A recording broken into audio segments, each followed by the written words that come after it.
3, 2, 1,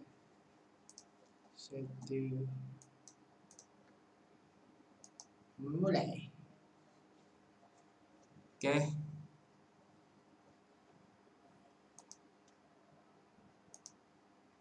Baik, bismillahirrahmanirrahim. Assalamualaikum warahmatullahi wabarakatuh. Baik, pertemuan hari ini kita akan belajar matematika. Jadi materi kita pada hari ini adalah terkait bangun ruang sisi lengkung. Tamam. Iya, oh iya. Bangun ruang, nah ini bisa bagus ini. Bangun ruang sisi lengkung. Nah, jadi pada kesempatan hari ini kita akan belajar bangun ruang sisi lengkung, di mana bangun ruang sisi lengkung itu ada 3 bagian besar yang akan kita bahas. Di mana yang pertama adalah tabung, kemudian yang kedua adalah kerucut. Nah, lalu yang ketiga adalah bola. Nah, jadi ketiga bangun ruang sisi lengkung ini kita akan bahas satu persatu dalam pertemuan kita dalam bab ini terkait bangun ruang sisi lengkung. Nah, secara garis besar dari bangun ruang sisi lengkung apa yang akan kita pelajari? Nah, ada 2 hal. Yang pertama adalah bagaimana luas permukaan. Kemudian yang kedua adalah bagaimana volumenya. Ya, volume dari bangun ruang sisi lengkung. Nah, kita masuk di Kita masuk di yang pertama dulu. Ya, kita masuk di pembahasan pertama kita. Yang pertama adalah tabung. Nah, tabung itu sendiri kita akan belajar 3 hal. Yang pertama adalah unsur-unsur. Yang kemudian yang kedua adalah luas permukaan. Dan yang ketiga adalah volume tabung. Yang 3 hal ini akan kita pelajari. Ya. Nah, untuk unsur-unsur dulu kita coba perhatikan. Ini misalkan tabung. Ya. Misalkan tabung ini ya. Kemudian nah, ini misalkan kalau kita lihat secara umum bagaimana unsur-unsur tabung itu sendiri. Jadi tabung itu ada tutupnya, ini ada tutupnya, saya kasih ganti warna hijau. Ini ada tutup, ini alasnya, ini tutupnya. Kemudian ada sisi lengkungnya. Nah, kalau kita bedah ini punya tabung ini, maka dia akan bentuknya seperti ini.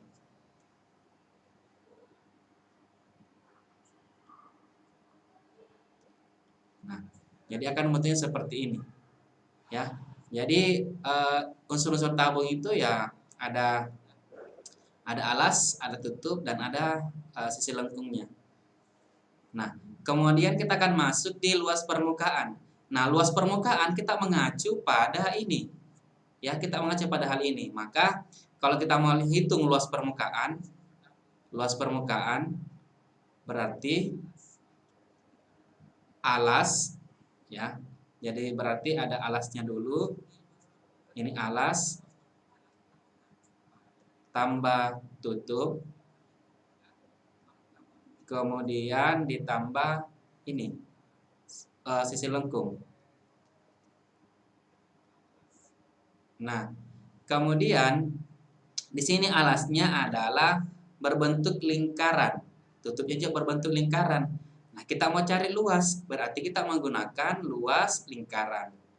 Ini juga kita menggunakan luas lingkaran. Kemudian luas sisi lengkung kita perhatikan ini berbentuk persegi panjang, berarti panjang kali lebar. Nah, kemudian luas permukaan atau luas lingkaran itu kita menggunakan rumus VR kuadrat. Nah, kemudian ini juga VR kuadrat. Nah, kemudian panjang kali lebar. Kalau kita lihat ini adalah panjangnya, ini adalah lebarnya. Ya. Kalau kita lihat sekilas, kalau ini kita bedah seperti ini, ya, maka tentu yang menjadi lebar itu adalah tinggi. Sedangkan yang ini yang melingkari alas dan tutup, berarti ini merupakan keliling. Berarti panjangnya itu adalah keliling lingkaran, kemudian lebarnya itu adalah tinggi. Sehingga kita akan dapatkan rumus dari rumus dari luas permukaan itu sendiri adalah 2VR kuadrat ditambah keliling lingkaran adalah 2PR, kemudian ini tinggi. Nah, sehingga kita dapatkan 2PR kuadrat ditambah 2PRT. Nah, kalau kita lihat sekilas, ini ada penyembelahan dua rumus, sehingga kita bisa mencari faktor yang sama supaya lebih sederhana. Rumusnya, ini ada duanya, kita tandai dulu, ini ada duanya, kita keluarkan duanya. Ini ada pi, ada juga pi-nya. Ini ada R-nya 2, di sini ada R-nya 1, berarti kita ambil R-nya 1 di luar. Kemudian ini sudah tidak ada, ini ada 1 di sini, ini 1 di sini. Di sini ada T, berarti ada tanda tambah.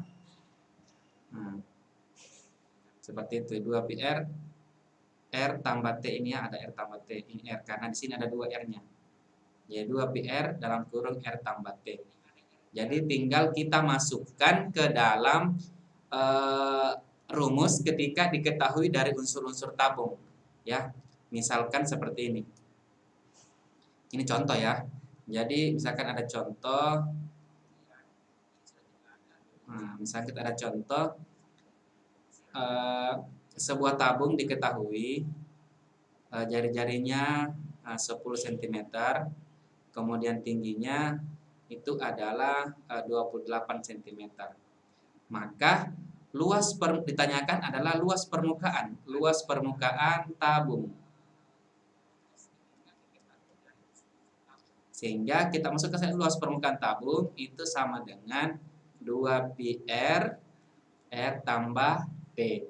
Nah, sehingga duanya tetap ya, kemudian pi-nya itu kita pakai apa? Apakah 3,14 ataukah pi-nya sama dengan 22/7? Ini tergantung dari ini. Kita lihat dari jari-jari dengan tingginya. Ada tidak faktor dari 7? Ya, ternyata ada kelipatan 7 di sini. Ternyata itu adalah 28. Nah, kita pakai pi-nya 22/7. R-nya kita pakai 10. Kemudian R-nya tetap kita ganti 10 tambah T-nya itu adalah 28. Kalau kita contohnya ini sepertinya kita salah mengambil jari-jari. Misalkannya kita ganti dulu jari-jarinya. Misalkan jari-jarinya 7, anggaplah ya. Kan kita ini masih uji coba menggunakan pen tablet, ya kan? Jadi ini jari-jarinya kita ganti 7. Ini juga diganti 7. Ini 7, ini 7. Sehingga kita bisa coret. Ini kita coret sehingga kita dapatkan 22 kali 2 44, kemudian 7 ditambah 28 adalah 35. Sekarang kita tentukan 44 kali 35 berapa? Itu dia. Jadi silakan dicari tahu berapa hasilnya ini. Seperti itu ya. Begitu cara kita menentukan luas permukaan dari tabung. Ya, itu luas permukaan dari tabung. Kemudian kita masuk ke volume tabung. Ya. Kita masuk di volume tabung. Jadi volume tabung seperti ini. Nah, jadi kalau kita berbicara mengenai volume, berarti kita berbicara mengenai isi. Ya, bukan permukaan, beda volume. Ya, kalau volume itu yang nampak, ya, yang luas, yang nampak. Makanya kenapa kita hanya melihat sisi lengkungnya saja, kemudian tutup dan alasnya. Nah, kalau tabung kita tidak memperhatikan hal itu. Kita memperhatikan isinya. Berarti volume tabung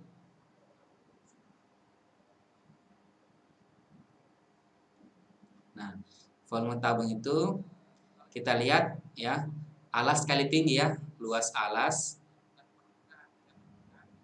kali tinggi. Ya. Jadi luas alas ini ceritanya kan bentuk lingkaran, berarti dia masuk luas lingkaran. Tingginya ya T. Sehingga luas lingkaran itu menjadi PR kuadrat dikali T. Ini adalah rumus tabung. V kuadrat T. Nah, contohnya kita masukkan tadi contoh yang tadi dijelaskan ada jari-jarinya 7. Yang ini ya, ada jari-jarinya 7. Kemudian tingginya 28. Kita masukkan saja bahwa volumenya sama dengan VR kuadrat kali tinggi, kemudian ini kita pakai 22/7. R-nya kita pakai 7 dikali 7 dikali 28. Kita coret yang ini saja, yang besar. Ini dapatnya 4. Jadi kita dapatkan ini 22 dikali 4 dapat 88. Ini dikalikan dengan ini dapatnya berapa? 88. Kemudian dikali 49. Nah, inilah jawabannya. Ingat satuannya adalah cm pangkat 3. Nah, tadi saya lupa, Bapak lupa, di sini satuannya adalah cm pangkat 2. Kenapa? Karena ini adalah luas. Jadi kalau dia luas maka dia pangkat 2, kalau dia volume maka dia berpangkat 3. Baik Anda sekalian, saya pikir cukup untuk pertemuan kita hari ini. Silakan dikerjakan KPD-nya. Assalamualaikum warahmatullahi wabarakatuh.